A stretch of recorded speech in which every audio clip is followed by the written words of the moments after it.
Hello, I'm Colie Otzel. Welcome to America's Salon Academy, the podcast. I believe that success leaves clues, so listen closely as I discuss life and business with some of the world's best hair artists. My guest for today started her career 19 years ago at the age of 19. She spent her first few years working in a small town, and she decided she wanted more, so her and her husband moved to Texas. Since then, she has opened her gorgeous salon named Raven Row. There, she is a mentor to 16 stylists. She has won the bronze at the Wella Trend Vision Awards. She's done New York Fashion Week and is a 4-time Behind the Chair nominee. She won this year's Cut Transformation of the Year. My guest is Raven Camacho. How are you? I'm great. Thank you so much. That was an awesome introduction. Yeah, well, they're all your accomplishments, so I'm so happy to have you on here. I appreciate it. I'm honored to be on here. All right, so tell me a little bit about where you're from. Well, I actually grew up in Houston until I was about probably like 13. My parents decided to move to a very small town, and that's where I kind of started my career. It's about a town of like 2,000 people. So I worked there for probably, 3 to 5 years, and then I moved back to Houston. I think I just grew out of the small town and was ready for something more. Oh, wow. And now I'm in Austin. So I've kind of just hopped around all around this like central Texas and coast area. Cool. So What did your mom and dad do for a living when you were growing up? Well, in Houston, it was kind of like I had two different childhoods. So in Houston, they kind of owned an air conditioning business, and we had, I was pretty blessed. We lived in Houston and we did really well. But I think then we moved to Weimar, which is a really, really tiny town. And my dad sold his business and opened up a exotic game ranch, which is like my life completely turned upside down. And I thought my life was over, but it was actually really fun. So I lived on like a big farm with a bunch of exotic animals. And then that was very interesting. And now I appreciate it a little bit more than I did back then. But and then I moved back to Houston. So yeah, I feel like that's pretty normal to feel like your life's over when you're younger. Yeah. And not appreciate, the simple things. I actually was just talking to my husband about this the other day. I grew up in a valley, and every day that I would wake up, I saw a whole mountainside of trees in Pennsylvania. And it was just something I got so used to. And then now I look back and I'm like, holy cow, every day of my life I had this gorgeous view. I never appreciated it. Yeah. Exactly. What I wouldn't do to live on a farm now. Yeah, it's crazy. So what did you do for fun growing up? When I think about my hobbies as like a kid, I really just think about roller skating. I mean, that's pretty much where I lived. If I wasn't in school, I was at the skating rink. Oh, that's cool. That was my like other passion probably growing up. All right. So tell me, how old were you when you started to figure out that hair would be your career? I mean, I don't think I figured it out till I was probably 18. I was never one of those people that like went through school thinking or knowing what I wanted to do. I just always knew that I loved going to the hair salon, and not even to get my own hair done, but to watch my mom get her hair done, because she never treated me like that. But she would go to the really nice places, and I would just sit there and be in awe of just getting a haircut. Like, I was just so fascinated. And I think once I graduated high school, I was like, oh, what am I going to do? I should do that. I love that. And it's just been growing ever since. So there was just nothing else that I was passionate about or that I was even interested in. So I think once I graduated, I just kind of knew and went straight into beauty school from high school. Didn't take a summer. I just knew that's what I wanted to do. So. Oh, that's really cool. Did you have like mentors? Was there anybody like when you first went through beauty school that really helped you out or honed you into certain things? Oh, man, I wish I love this question, but I also don't like it because I never really had anybody. I think because I started off in a really small town. There was no apprenticeships. There was like nothing. So I just went strictly to a commission salon and started working. And I think I had a lot of visual training, I would sit there all day long while I had no clients and just watch all day long. And I still loved it. And I mean, I could do that right now all day long. But I think just visually learning and then doing, I really learned by trial and error. And I feel like I learned everything the hard way. So I don't think it was until about 10 years into my career when I started like finding those people to be my mentor. So yeah. Yeah, I relate to that very much. That's actually very similar to me. I had a few people I would have considered to be a mentor because I really looked up to them, in the salon, but it wasn't anybody who really like took me under their wing and like guided yeah, me. So, but the same, it took me right around, I want to say 10 years to really start feeling like I was getting somewhere. exactly. Yeah. So, what was your first love? So like when you first started doing hair, what was your first love within hair? Oh, it was definitely hair cutting, because, and I feel really old saying this, but when I started doing hair, like foils just started coming out. So, like, I remember being in beauty school and pulling hair through a cap. Like Yeah. that's how we learned. And so when I went into the salon, it was like, oh, there's this new technique called foiling. Awesome.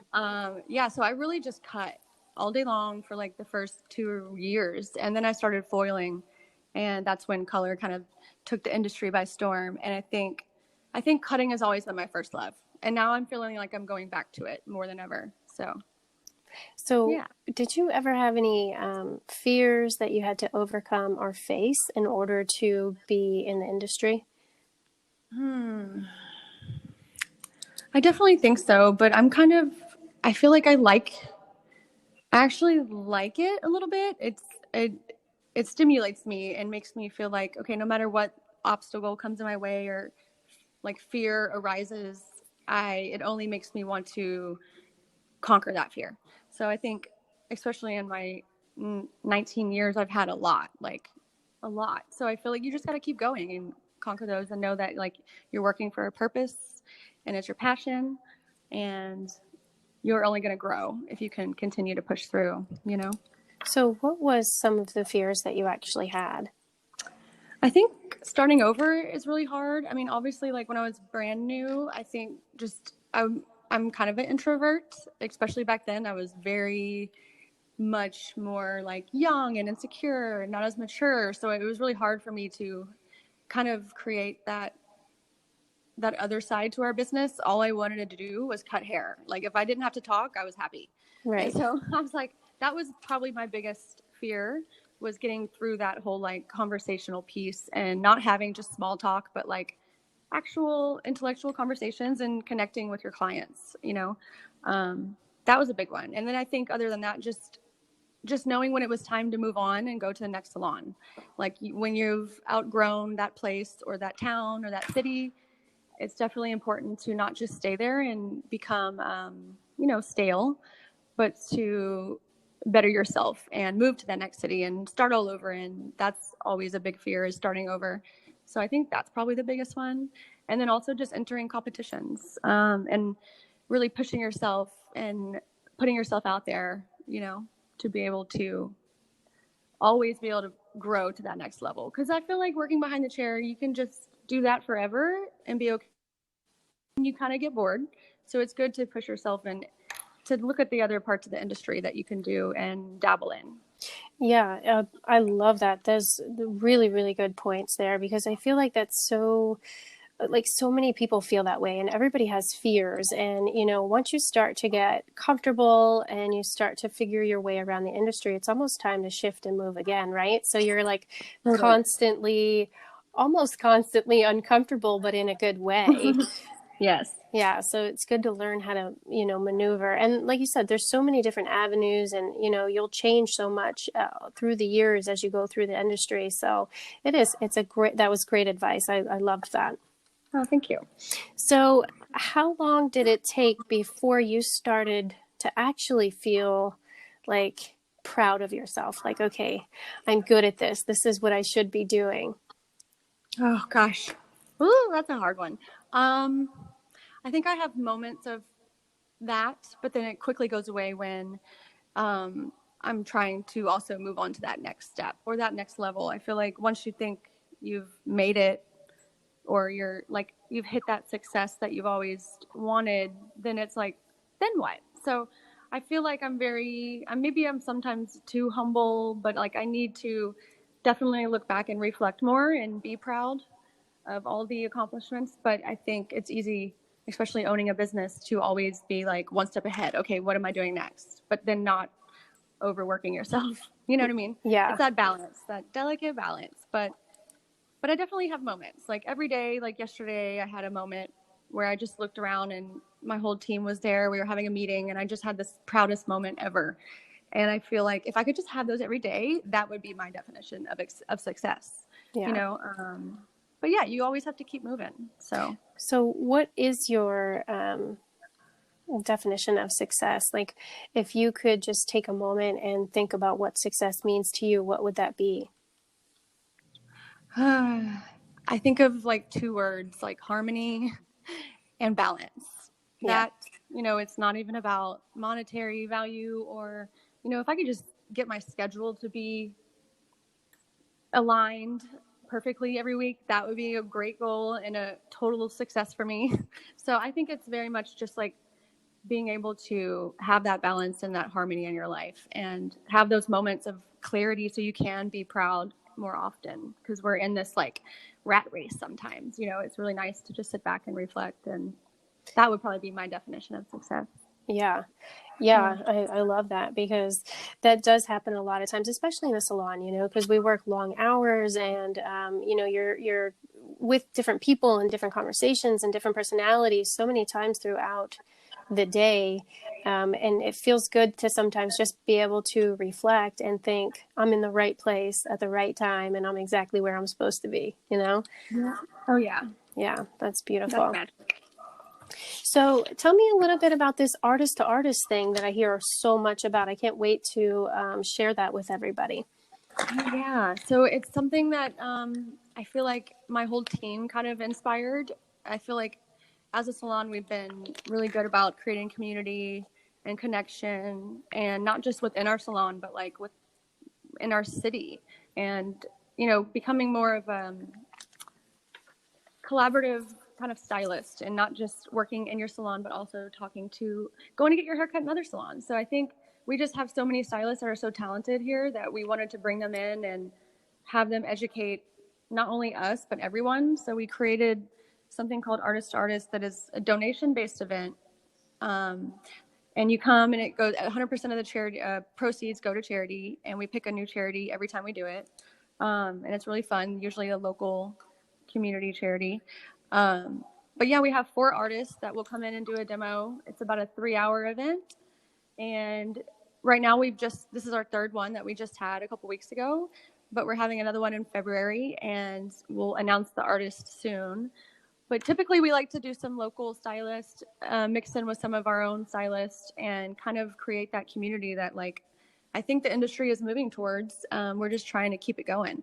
And a couple weeks ago at our last event, we had almost like 70 or 80 people, and it was just amazing. So we met so many people, networking, and you just create friendships, and those are the type of people you want to surround yourself with. So Yeah. it's super awesome.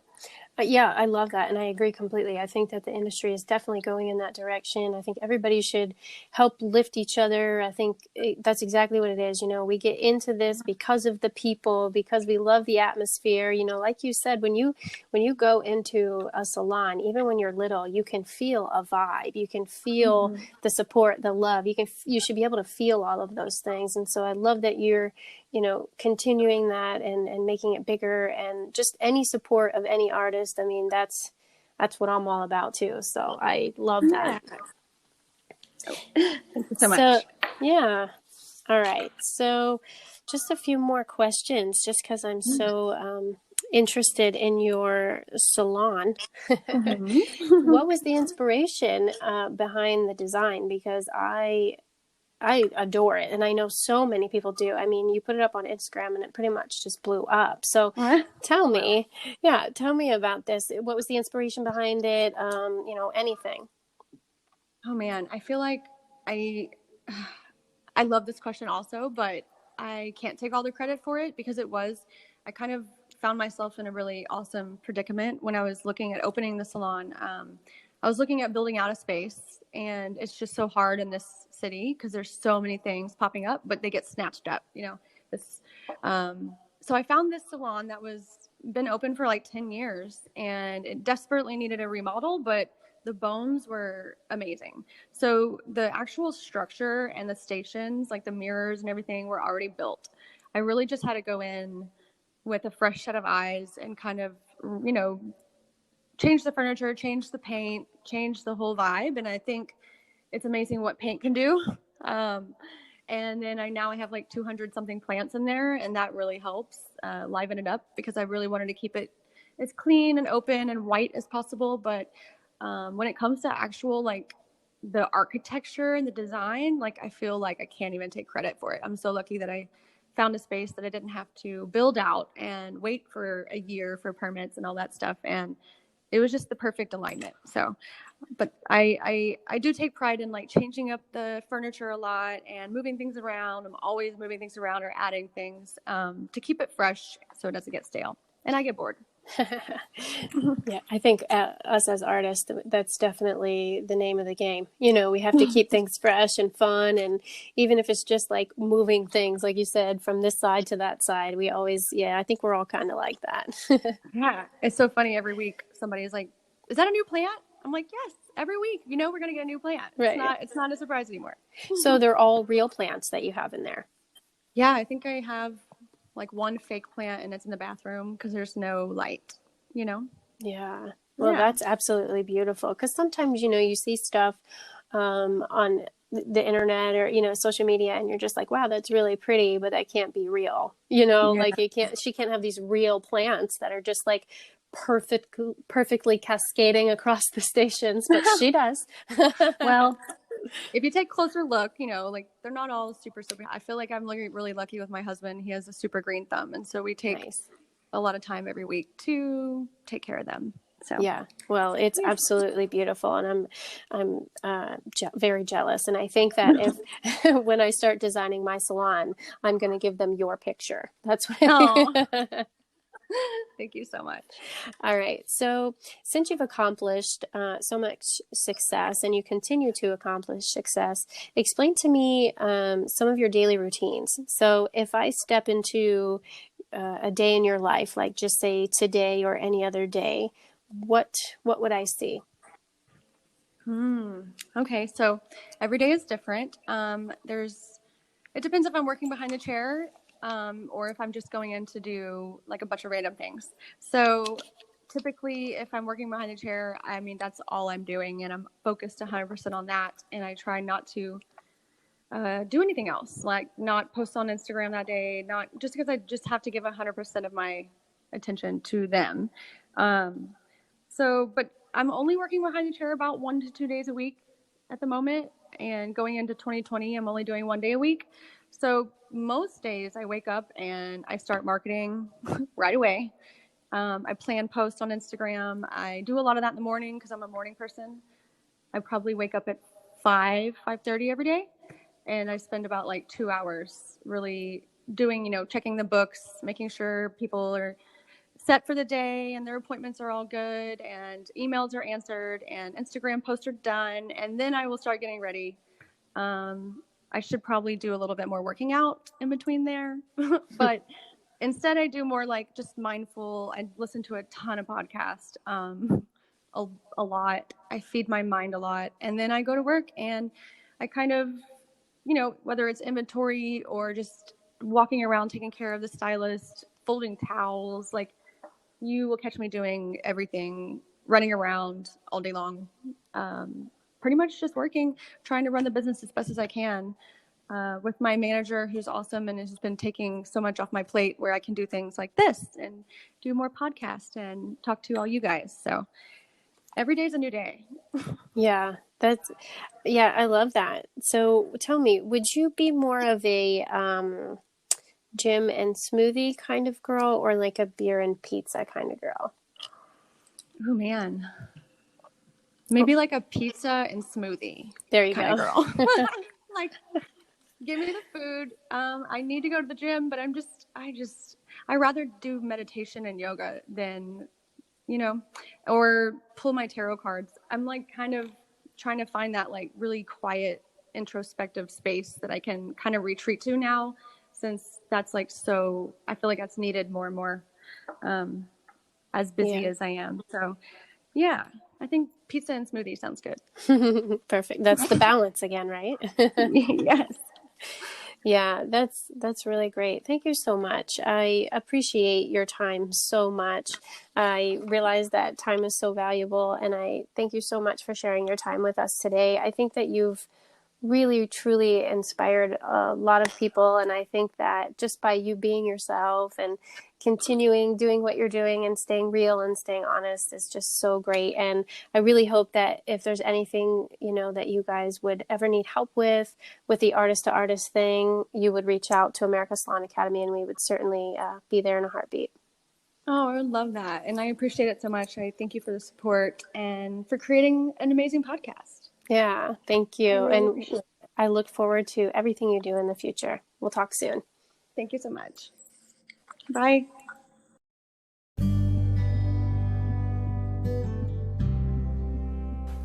I'm Colie Otzel, and you've been listening to America's Salon Academy Conversations. You can follow us on Instagram and Facebook. If you haven't yet, go to Apple Podcast, subscribe, review, and rate this podcast. Join me every other week for another America's Salon Academy conversation. Thank you for listening.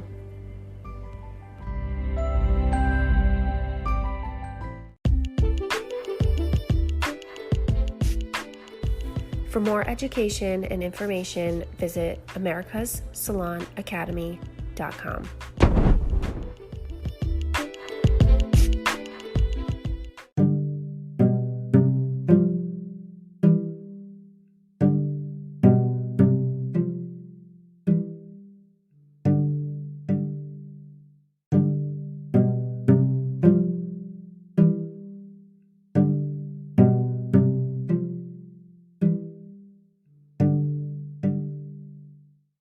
If you haven't heard about Anchor, it's the easiest way to make a podcast. Let me explain.